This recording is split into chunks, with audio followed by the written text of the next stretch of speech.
સરકારનું કેવું છે ગુજરાત સિલિકોન સ્ટેટ અથવા તો સેમિકન્ડક્ટર હબ બનવા જઈ રહ્યું છે. જોઈએ કેટલી વાસ્તવિકતા છે. બે પ્રોજેક્ટ છે, ધોલેરાનો ક્રિસ્ટલ મેટ્રિક્સ લિમિટેડ દ્વારા અને સુરતમાં સૂચી સેમિકોન પ્રાઇવેટ લિમિટેડ દ્વારા.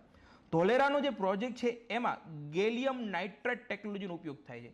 સામાન્ય રીતે સેમિકન્ડક્ટર બનાવવા માટે સિલિકોનનો ઉપયોગ થતો હોય છે, પરંતુ માઇક્રો અને મિની એલઈડી માટે ગેલિયમ નાઇટ્રેટ ટેકનોલોજી વધુ સારી, વધુ આધુનિક છે, જેથી કરીને વધુ ઉર્જા અથવા ગરમી સહન કરી શકે છે, જેથી ડિસ્પ્લે બગડતી નથી.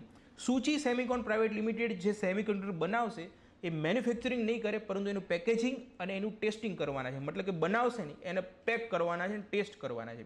સૌથી પહેલાં લિમિટેશન્સ તો ધોલેરાનો જે ગેલિયમ નાઇટ્રેટ ટેકનોલોજી આધારિત જે બની રહ્યો છે એ મિની અને માઇક્રો એલઈડી માટેના સેમિકન્ડક્ટર બનાવશે. પ્રોસેસર જેને કહે છે અથવા મગજનું જે કામ કરે છે એ પ્રકારના સેમિકન્ડક્ટર બનાવશે નહીં.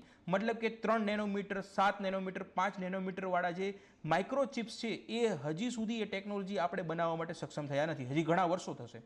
બીજું હાઈ જેસ્ટેશન પીરિયડ, મતલબ કે આ પ્રોજેક્ટ બનવામાં 3 થી 4 વર્ષ હજી થઈ જવાના છે. ત્યાં સુધીમાં ટેકનોલોજી બદલાઈ જાય તો પછી એ પણ આપણે નુકસાન જવાનું છે. બીજું, સરકાર હજી બહુ મોટી સબસિડી આપી રહી છે PLI સ્કીમ અંતર્ગત. સરકાર બદલાઈને કદાચ બીજા કંઈક ઇસ્યુ આવી જાય તો પણ મોટો એક પ્રકારનો ઇસ્યુ થઈ શકે છે, અને એન્વાયરમેન્ટની ચિંતાઓ એ તો છે જ તે. બીજા હજી ચેલેન્જીસ બહુ ડેન્જર ચેલેન્જીસ છે. સૌથી પહેલાં જે ધોલેરા જે છે લોકેશન કયું છે, સેમી એરિડ વિસ્તારમાં છે, અને આ પ્રકારના સેમિકન્ડક્ટર જે પ્રોજેક્ટ હોય એમાં અલ્ટ્રા પ્યોર વોટર રિક્વાયરમેન્ટ હોય છે, બહુ ચોખ્ખું પાણીની જરૂરિયાત હોય છે. સાથે સાથે જે ઇલેક્ટ્રિસિટી જે છે એ સતત મળવી જોઈએ. આપણે સતત લબુક ઝબુક થાય એવી જે વીજળી આપણે મળી રહી છે એવી ત્યાં ન થાય.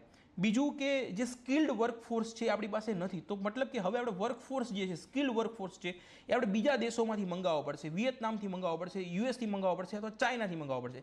સપ્લાય ચેન મતલબ કે જે કાચો માલ જોઈએ છે, જે રો મટીરિયલ્સ જોઈએ છે, એ પણ આપણે બહારથી ઇમ્પોર્ટ કરવું પડશે.